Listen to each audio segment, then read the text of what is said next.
मजमून का उन्वान है मदारी की छड़ी, बंदरिया का नाच और इंतजार हुसैन।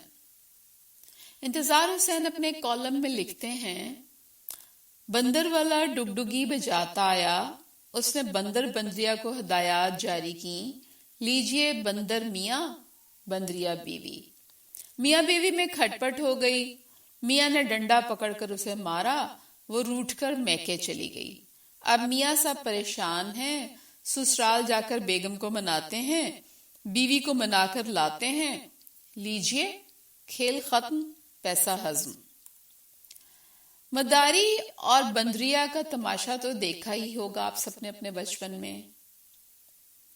चल री जरा नखरा तो दिखा, वो फौरन मुंह मोड़कर बैठ जाती। चल री अब ठुमका लगा, और वो अपना छोटा सा घाघरा हाथ में पकड़कर उछलना शुरू कर देती।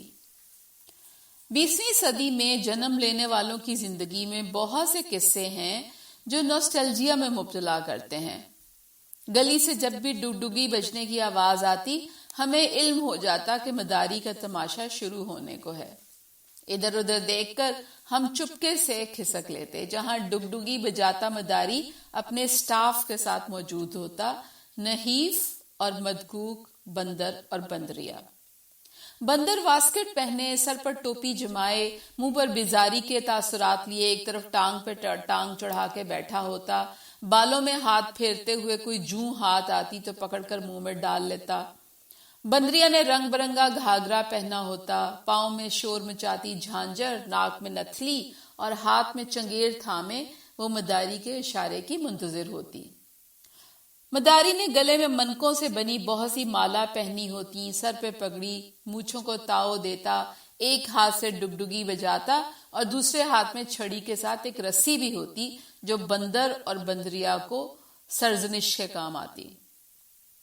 मोहल्ले के सब घरों से बच्चे माँ बाप की नजर से बचकर बाहर भाग रहे होते। जब मदारी समझता कि काफी शायकीन जमा हो चुके तो तमाशा शुरू हो जाता। पहले डुगडुगी बजती, फिर मदारी जोर से कहता, हाँ भाई रानी बेगम जरा नखरा करके दिखाओ। बंदरिया मटक मटक के चलने लगती। रानी अब जरा नाच के दिखाओ। बंदरिया थिरकने लगती। रानी ठुमका लगाना भूल गई क्या? मदारी रस्सी खींचता। बंदरिया जोर जोर से कूले हिलाना शुरू कर देती। अच्छा अब जरा राजा को खाना तो देकर आओ, मदारी डुगडुगी बजाते हुए कहता। बंदरिया एक तरफ पड़ी चंगेर उठाकर सर पे रखती और फिर एक तरफ कुर्सी पे बैठे बंदर के सामने रख देती। जूं ही वो हटती, मदारी छड़ी लहराते हुए टोकता, अरे कहाँ जा रही है, राजा को पंखा तो झल। बंदरिया एक तरफ से पंखा उठाती और बंदर के सामने खड़े होकर उसे झलना शुरू कर देती। बंदर इस दौरान बड़े बड़े लुक़मे मुंह में डालकर जल्दी जल्दी निगल रहा होता। वो खाना खत्म करता तो बंदरिया उसके सामने से चंगेर उठाती और एक तरफ रख देती। अच्छा अब नाराज होकर दिखाओ, मदारी की अगली हिदायत आ जाती। बंदरिया एक कोने में मुंह मोड़कर बैठ जाती।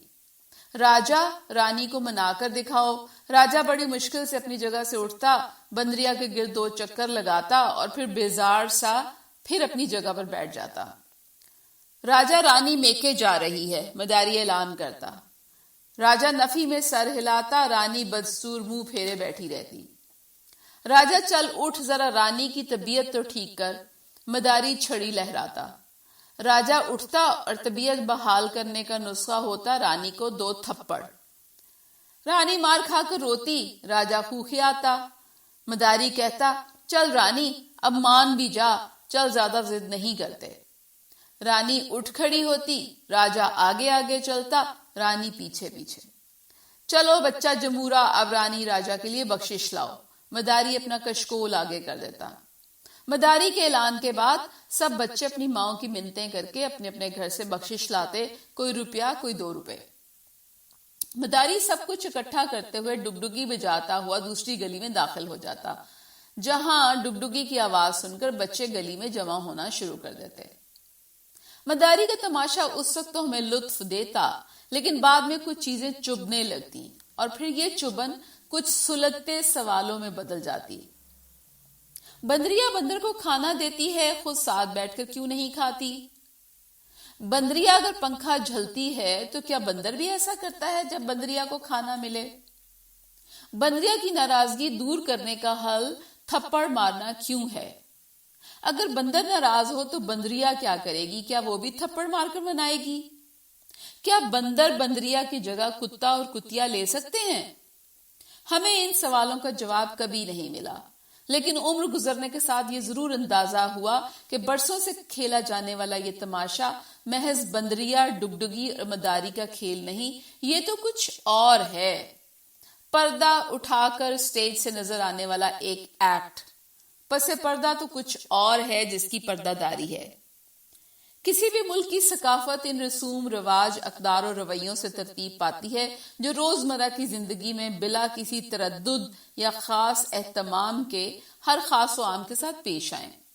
मदारी, डुगडुगी और बंदर बंदरिया का खेल कहने को एक तमाशा है, लेकिन ये माशरे और निजाम की बहुत सी परतें खोलता हुआ नजर आता है। बंदर का बंदरिया को मारने, पीटने और बंदरिया का रूठने और मैके जाने का खेल हमारी रिवायात का हिस्सा इसलिए बना है कि इस ड्रामे में मर्द और औरत की झलक पाई जाती है।